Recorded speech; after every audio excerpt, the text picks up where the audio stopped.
प्यार का प्यारा एहसास स्टोरी का 5वां पार्ट। विकी, हेलो रिया, कहाँ हो तुम? उधर से कोई रिप्लाई नहीं आता है।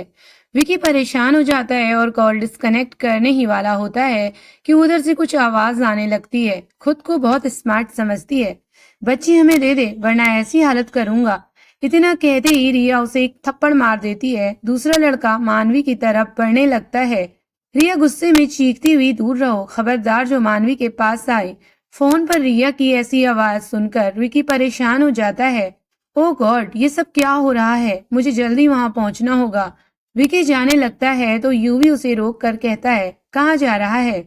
बहुत अर्जेंट काम है यार, आकर बताता हूँ। रिया के चिल्लाने पर भी वो लड़का मानवी को पकड़ लेता है। रिया पत्थर उठाकर उस लड़के की तरफ फेंकती है। पत्थर सीधा लड़के के सर पर लगता है और खून बहने लगता है। दूसरा लड़का उस लड़के को संभालने लगता है। मौका देखकर रिया मानवी को लेकर वहां से भाग जाती है। वह दोनों लड़के भी रिया के पीछे भागते हैं, लेकिन वह उसे पकड़ पाते उससे पहले रिया ऑटो में बैठकर वहां से निकल जाती है। ड्राइवर, कहाँ जाना है मैडम? भैया सीधे ले चलो, जल्दी चलो। रिया पीछे मुड़ मुड़ के देख रही है। ऑटो वाला गुस्से में, मैम आप बताएंगे प्लीज आपको कहाँ जाना है? इतनी देर से आप बस सीधे चलो बोले जा रही हैं। Blue angel hotel. क्या आपका दिमाग खराब है? अगर आपको ब्लू एंजल होटल जाना था तो आप पहले भी बता सकती थी। उतरिए मेरे ऑटो से। भैया प्लीज ऐसा मत कीजिए, मैं इस छोटी बच्ची के साथ अनजान जगह में कहाँ जाऊंगी? मेरे पीछे कुछ गुंडे पड़े थे, इसलिए मैं आपको नहीं बता पाई। देखिए मैडम, 200 रुपये निकालिए और यहाँ से निकलिए। ये आपकी प्रॉब्लम है कि आप इस बच्ची के साथ कहाँ जाएंगी। ऑटो वाला अपने 200 रुपये लेकर चला जाता है। रिया बहुत परेशान है और मानवी से पूछती है, मानवी बेटा, हम इस शहर में नए हैं, क्या आप कभी इस रास्ते में आए हैं? नहीं दीदी, हमें कुछ नहीं पता इन रास्तों के बारे में। दीदी, क्या हम दोनों खो गए हैं? रिया मानवी को समझाते हुए कहती है, नहीं बेटा तुम चिंता मत करो। रिया मानवी से तो कह देती है, लेकिन मन ही मन वो बहुत परेशान है। रिया और मानवी दोनों चलते चलते बहुत थक जाते हैं, लेकिन उन्हें ना तो कोई साधन मिलता है और ना ही ब्लू एंजल होटल जाने का रास्ता। दीदी हम बहुत थक गए हैं, अब और नहीं चल सकते। रिया मानवी को गोद में ले लेती है, लेकिन उसका पैर मुड़ जाता है। एक पत्थर से टकराने के कारण उसके पैर में चोट लग जाती है। दर्द के मारे रिया के मुंह से चीख निकल जाती है। रिया की चीख सुनकर मानवी डर जाती है। सॉरी दीदी, आपने हमें गोद में क्यों उठाया? देखिए ना, हमारी वजह से आपको चोट लग गई। रिया प्यार से मानवी को गले लगाते हुए, कोई बात नहीं बेटा, हम ठीक हैं। दोनों बहुत थक चुके हैं। काफी दूर चलने के बाद रिया को एक ढाबा दिखाई देता है, जिसे देख रिया की जान में जान आती है। मानवी बेटा, तुम्हें भूख लगी होगी ना? मानवी, हाँ, में सर हिला देती है। हमें भी बहुत भूख लगी है, चलो ना कुछ खाते हैं। रिया ढाबे वाले से खाना ऑर्डर करती है और पूछती है, भैया यहाँ से ब्लू एंजल होटल कितनी दूर है? ढाबे वाला ब्लू एंजल होटल का नाम सुनकर चौंक जाता है। मैडम, ये तो हाईवे वाला सड़क है, ये रास्ता दूसरे शहर जाता है। आप ब्लू एंजल होटल की जगह यहाँ कैसे पहुंच गई? रिया ढाबे वाले को मंदिर में हुई सारी घटना बता रही होती है कि तभी एक लड़का कार से उतरता है। कोल्ड ड्रिंक मिलेगी? ढाबे वाला उसे कोल्ड ड्रिंक पकड़ा देता है। वो कोल्ड ड्रिंक पी रहा है और रिया और ढाबे वाले की बात सुन रहा है। रिया ढाबे वाले से पूछती है, भैया यहाँ से ब्लू एंजल होटल के लिए गाड़ियां मिलती हैं या नहीं? ढाबे वाला कहता है, मैडम जी, सुबह 9 बजे से पहले कोई बस नहीं है। यह जगह इतनी सुनसान है कि रात में आपका यहाँ रुकना ठीक नहीं है। रिया ढाबे वाले से कहती है, प्लीज क्या मैं आपके नंबर से एक कॉल कर लूं? ढाबे वाला अपना मोबाइल रिया को दे देता है। रिया शुभ को कॉल लगाती है, लेकिन शुभ का फोन अभी भी स्विच ऑफ है। रिया परेशान होकर सोचने लगती है, अब क्या करें? विकी जी को कॉल करते हैं, लेकिन कैसे? विकी जी का नंबर तो हमें याद ही नहीं है। रिया अपने आप से, ओ गॉड, ये कहाँ फंस गए हम। कार से उतरा हुआ आदमी अपनी कोल्ड ड्रिंक खत्म करके कहता है, मैडम मेरा नाम अनुराग है, आप चाहें तो मैं आपको ब्लू एंजल होटल छोड़ सकता हूँ। रिया को ऐसे किसी अनजान इंसान से हेल्प लेना सही नहीं लगता। वो अनुराग से कहती है, थैंक्स, आपने हमारे बारे में इतना सोचा, लेकिन हमें आपकी हेल्प नहीं चाहिए, हम अपने आप मैनेज कर लेंगे।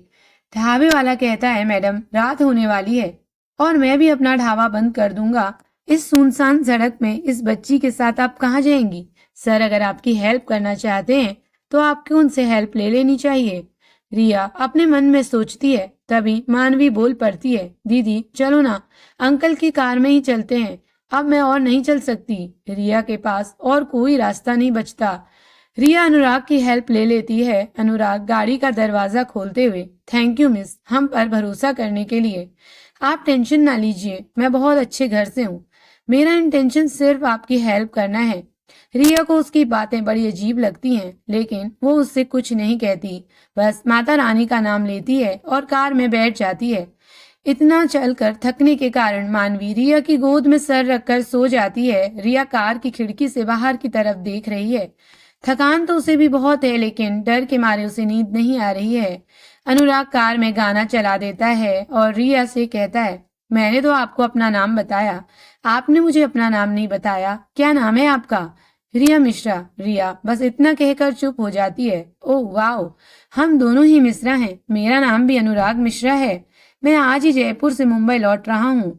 मुझे लगता है रिया जी, आपको ब्लू एंजल होटल की जगह थाने चलना चाहिए। आप इस बच्ची को बिना पुलिस की परमिशन के अपने साथ नहीं रख सकती। कहीं इसके पेरेंट्स उसे ढूंढते हुए आ गए तो आप परेशानी में फंस सकती हैं। अनुराग जी, कंप्लेन तो हम भी लिखवाना चाहते हैं उन दोनों के खिलाफ जो इस छोटी सी बच्ची को, छी, मुझे तो सोचते हुए भी शर्म आती है कि कोई 12-13 साल की बच्ची के साथ मुझे उन दोनों के खिलाफ कंप्लेंट करानी है। अनुराग जी, ओके। रिया जी, तो ब्लू एंजल की जगह थाने चलते हैं। अनुराग और रिया दोनों थाने पहुंच जाते हैं। थाने में इंस्पेक्टर तिवारी, कहिए क्या रिपोर्ट लिखानी है आपको? रिया मंदिर में हुई सारी घटना इंस्पेक्टर तिवारी को बताती है। ओके मिस रिया, हमने आपकी रिपोर्ट लिख दी है। आपकी बातें सुनकर ये मामला हमें ह्यूमन ट्रैफिकिंग का लगता है। आपको इस केस से रिलेटेड पूछताछ के लिए थाने आना होगा। रिया, हाँ मैं तैयार हूँ। उधर विकी सब जगह रिया को ढूंढकर परेशान घर वापस लौट आता है। विकी को परेशान देख विकी की माँ, क्या बात है विकी बेटा, आज आप बहुत परेशान लग रहे हैं। विकी अपनी माँ को कोई जवाब नहीं देता और सीधा अपने रूम में चला जाता है। विकी की माँ अपने पति कुलजीत के पास जाती है। ये विकी को क्या हो गया है, इतना परेशान क्यों है? कुलजीत गुस्से में, क्या होगा उसे, कुछ नहीं हुआ है। लोगों को उसकी वजह से परेशानी होती है, वो लोगों की वजह से परेशान नहीं हो सकता। आप भी कैसी बातें कर रहे हैं? कुलजीत विकी की माँ को सब कुछ बताते हैं। विकी पापा के पास आकर, हमें लगता है हमें रिपोर्ट लिखवानी चाहिए। रिया का कुछ पता नहीं चल रहा, वो पता नहीं किस हाल में होगी। लेकिन विकी 24 घंटे से पहले मिसिंग रिपोर्ट नहीं दर्ज होती। विकी गुस्से में, तो क्या करें फिर पापा, यूं हाथ में हाथ धरे बैठे रहें? अगर रिया को कुछ हो गया ना तो मैं खुद को माफ नहीं कर पाऊंगा। कुलजीत कुछ सोचते हुए जय को कॉल करो। पापा, रिपोर्ट लिखवाने के लिए जय भैया को परेशान करने की क्या जरूरत है? जरूरत है विकी, क्योंकि रिया ने आज ही ऑफिस ज्वाइन किया है। पुलिस को जो भी पूछताछ करनी होगी वो सबसे पहले ओबरॉय मेंशन ही जाएगी, इसलिए सब के बारे में जय ओबरॉय को पता होना बहुत जरूरी है। विकी के हाथ में रिया का फोन है जिसमें जय ओबरॉय का कॉल आ रहा है। विकी कॉल रिसीव करता है। विकी के हेलो बोलने से पहले ही, रिया तुम कहाँ हो, कॉल क्यों नहीं उठाती? भाई मैं विकी बोल रहा हूँ। विकी, रिया का फोन तुम्हारे पास? विकी जय को मंदिर में हुई सारी घटना बताता है। वो बताता है कि जब वो रिया को दोबारा लेने गया था तो फोन मंदिर के पीछे गिरा हुआ था। जय ओबरॉय गुस्से में विकी को डांटने लगता है। विकी तुम इतने लापरवाह कैसे हो सकते हो? तुम उसे सिद्धिविनायक मंदिर ले गए थे ना, फिर उसे वहां अकेला छोड़कर तुम कैसे आ सकते हो? हाँ भाई, हो गई गलती, प्लीज मुझे बाद में डांट लेना, पहले रिया को ढूंढना जरूरी है। कुलजीत विकी से फोन ले लेता है। जय, हमें रिपोर्ट लिखवानी होगी, लेकिन उससे पहले मुझे तुम्हारी परमिशन चाहिए। अंकल, परमिशन कैसी? प्लीज आप रिपोर्ट लिखवाइए, मैं अभी एयरपोर्ट किसी को लेने गया हूँ, यहाँ से फ्री होते ही थाने पहुंचता हूँ। आप लोग तब तक प्लीज रिपोर्ट लिखवाइए। जय, रिया का कोई फोटो है तुम्हारे पास? जय को फॉर्म में फिल फोटो याद आता है। हाँ अंकल, अभी व्हाट्सअप करता हूँ। जय नैना को कॉल लगाता है। नैना, रिया के फॉर्म में से रिया का फोटो सेंड करो। Okay sir. विनय नैना के साथ काम करता है। सर का फोन क्यों था? नैना, क्या हुआ? रिया का फोटो सेंड करने को बोला है, पता नहीं क्या हुआ। विनय मजाक में, ओहो क्या बात है, हमारे जय सर इस न्यू कैंडिडेट पर कुछ ज्यादा मेहरबान नहीं है। बस विनय, मजाक नहीं, सर बहुत परेशान लग रहे थे, पता नहीं क्यों रिया की फोटो मांग रहे हैं, मैं सेंड करके आती हूँ। नैना फॉर्म में से फोटो खींचकर जय ओबरॉय को सेंड करती है। फोन में रिया की फोटो देखकर जय के चेहरे पर मुस्कान आ जाती है। कार में बैठी कीर्ति ये नोटिस कर रही है। हम इतने टाइम बाद लंदन से आए हैं, पर भाई साहब को तो हमारे लिए टाइम ही नहीं है। पता नहीं कितना काम काम काम। कीर्ति कैसी हो ये तक नहीं पूछा। जय कीर्ति से, ओ सॉरी, हम बहुत बिजी थे, ध्यान ही नहीं रहा। घर जाकर बहुत सारी बातें करते हैं ना। कुलजीत और विकी थाने के लिए निकल जाते हैं। कुलजीत और विकी थाने पहुंचते हैं। तब तक रिया, अनुराग और मानवी वहां से जा चुके हैं। इंस्पेक्टर तिवारी कुलजीत और विकी को देखते हुए, क्या बात है, आज शहर के सारे बड़े लोग हमारे थाने में कैसे? कुलजीत इंस्पेक्टर तिवारी से, हमें एक लड़की की मिसिंग रिपोर्ट लिखवानी है, लेकिन 24 घंटे से पहले हम मिसिंग रिपोर्ट नहीं लिख सकते। विकी इंस्पेक्टर से रिक्वेस्ट करते हुए, प्लीज सर, वो लड़की मुसीबत में है, हम इंतजार नहीं कर सकते। विकी फोन पर रिया के साथ हुई आखिरी बात इंस्पेक्टर को बताता है। ठीक है, हम ढूंढते हैं उसे। कोई फोटो? कुलजीत फोटो सेंड कर देता है। इंस्पेक्टर विकी से रिया का फोन जमा करने को कहता है। प्लीज जैसे ही कुछ पता चले आप हमें इन्फॉर्म कीजिएगा। अनुराग रिया और मानवी को लेकर हॉस्पिटल पहुंचता है। हम हॉस्पिटल क्यों आए हैं? मानवी का चेकअप कराने। कहीं उसके साथ कुछ गलत तो नहीं हुआ? फिर उसे किसी तरह का कोई ड्रग्स तो नहीं दिया गया है जो उसके लिए हार्मफुल हो? और अनुराग मुस्कुराते हुए, आपको भी काफी चोटें आई हैं, तो आपकी भी थोड़ी सी मरहम पट्टी करवा ही देते हैं। उसकी कोई जरूरत नहीं, अब वो तो डॉक्टर ही बताएंगे, आप अंदर चलिए। दोनों हॉस्पिटल के अंदर जाते हैं। रिया को पट्टी करवाने के बाद अनुराग उन्हें ब्लू एंजल होटल छोड़कर अपने घर आ जाता है। रिया अनुराग को थैंक्स कहती है। जय ओबरॉय, इंस्पेक्टर साहब प्लीज आप अपना काम शुरू कीजिए और मुझे सारी अपडेट देते रहिएगा। इतना कहकर वह लोग पुलिस स्टेशन से बाहर आ जाते हैं। उनके जाने के बाद इंस्पेक्टर तिवारी, जरा तस्वीर दिखाना। कंप्यूटर स्क्रीन पर देखते हुए, सर अभी लोड हो रही है। हो गया सर। सर, इस लड़की को तो कहीं देखा है। अरे ये तो वही लड़की है जो मिस्टर अनुराग के साथ आई थी कंप्लेंट लिखवाने। हाँ सही पकड़े सर, यह तो वही लड़की है। क्या नाम बताया था मिस्टर रॉबरॉय ने इसका? रिया मिश्रा।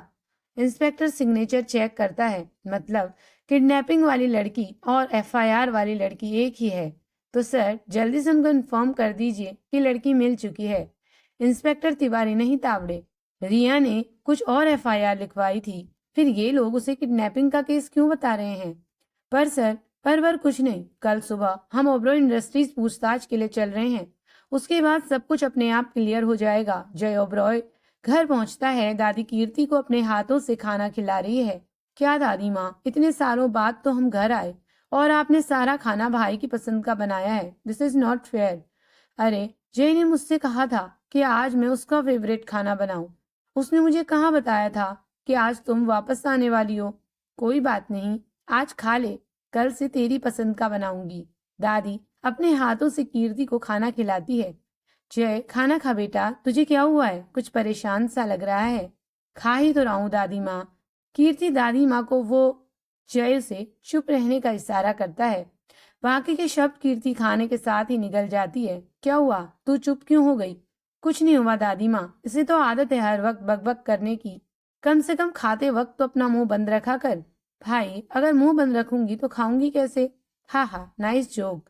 कुछ देर में कीर्ति बाउल में खीर लेकर जय के रूम में आती है। अरे भाई, आपने खीर तो खाई ही नहीं। और अपने हाथों से खीर खिलाने लगती है। जय भी उसे अपने हाथों से खीर खिलाता है। अब जाकर सो जा, थक गई होगी ट्रैवल करते करते। मैं कहीं नहीं जाने वाली, मुझे तो आपसे ढेर सारी बातें करनी है। मतलब तेरा आज का कोटा नहीं हुआ अभी? अभी नहीं, पहले मेरे सवाल का जवाब दो। जय अपना फोन चेक करते हुए, कैसा सवाल? वो लड़की कौन है जिसके बारे में आप कार में बात कर रहे थे? कौन सी लड़की जिसकी वजह से आप अब तक परेशान हैं? मेरी कॉल आ रही है, तू थोड़ी देर चुप रहेगी? कीर्ति अभी भी जय के कमरे में अपनी बातों से उसका दिमाग खराब कर रही है। जय रिया के लिए परेशान है, लेकिन वो कीर्ति के सामने ये जाहिर नहीं होने देना चाहता।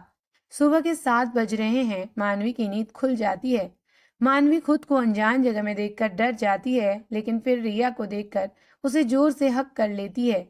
रिया की भी नींद खुल जाती है। गुड मॉर्निंग मानवी। मानवी रिया के गाल में किस करते हुए, गुड मॉर्निंग दीदी। रिया की नजर घड़ी पर पड़ती है। 7 बज गए हैं, हम अभी तैयार होकर आते हैं, आप यहीं आराम कीजिए। ठीक है। रिया अपने कपड़े निकालकर वॉशरूम की तरफ भागती है। जल्दी जल्दी में उसके पैर में झटका लग जाता है। रिया दर्द के मारे वहीं बैठ जाती है। क्या हुआ दीदी, आप ठीक तो हो? आपको लगी तो नहीं? नहीं नहीं, नहीं लगी, हम बिल्कुल ठीक हैं। उधर ओबरॉय मेंशन में दादी पूजा कर रही है, कीर्ति अभी सो रही है। जय रेडी होकर इंस्पेक्टर को कॉल करता है। कुछ पता चला रिया का? हम कोशिश कर रहे हैं, लेकिन हमें ओबरॉय इंडस्ट्रीज पूछताछ करनी होगी। जो करना है कीजिए, लेकिन जल्द से जल्द रिया का पता लगाइए। इंस्पेक्टर कॉल डिस्कनेक्ट कर देता है। जय रेडी होकर नीचे आ जाता है। दादी ऑफिस, नाश्ता तो कर ले। आज नहीं दादी माँ, बहुत जरूरी काम है, प्लीज आप मुझे मत रोकिएगा। तू कुछ भूल रहा है? हमें पूजा में जाना है। मुझे याद है दादी माँ, आज आसी का बर्थडे है। पार्टी शाम को होगी, मैं भी अभी वहां जाकर क्या करूंगा? अभी पूजा है बेटा। सॉरी दादी माँ, लेकिन मैं किसी पूजा में नहीं जाने वाला। और आप भी मुझे फोर्स मत कीजिए प्लीज। वैसे कीर्ति कहाँ है? कहीं दिखाई नहीं दे रही।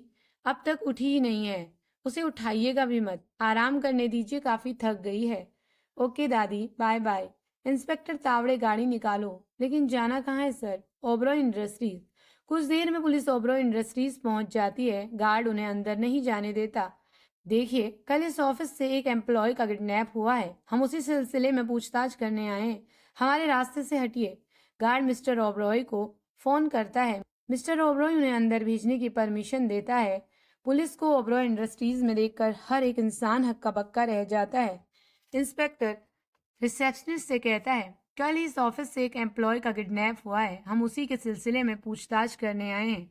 आप प्लीज सारे एम्प्लॉयज को एक बार यहाँ बुलाएं। इंस्पेक्टर की बात सुनकर नैना परेशान हो जाती है। इंस्पेक्टर सबसे पूछताछ करने लगता है। एम्प्लॉयज आपस में बात कर रहे हैं। कल वाली एम्प्लॉय के साथ तो नैना का झगड़ा हुआ था ना?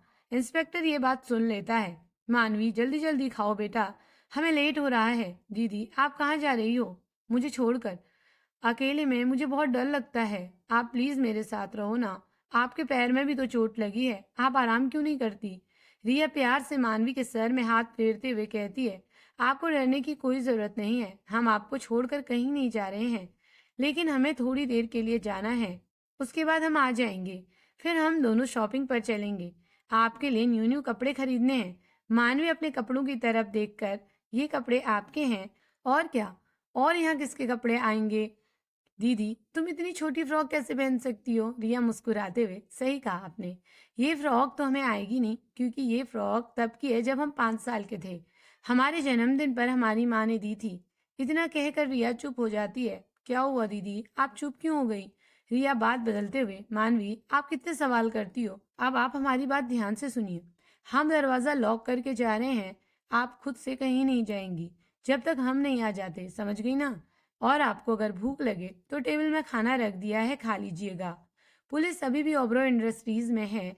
सभी एम्प्लॉयज घबराए हुए हैं। मिस नैना कौन है? मिस नैना, क्या कल आपका और रिया का झगड़ा हुआ था? नहीं इंस्पेक्टर, ऐसी कोई बात नहीं है। बस थोड़ी सी गलतफहमी हुई थी, जो कल ही क्लियर हो गई थी। मैं ऐसा करने के बारे में सोच भी नहीं सकती। सोच तो आप नहीं सकती मैम।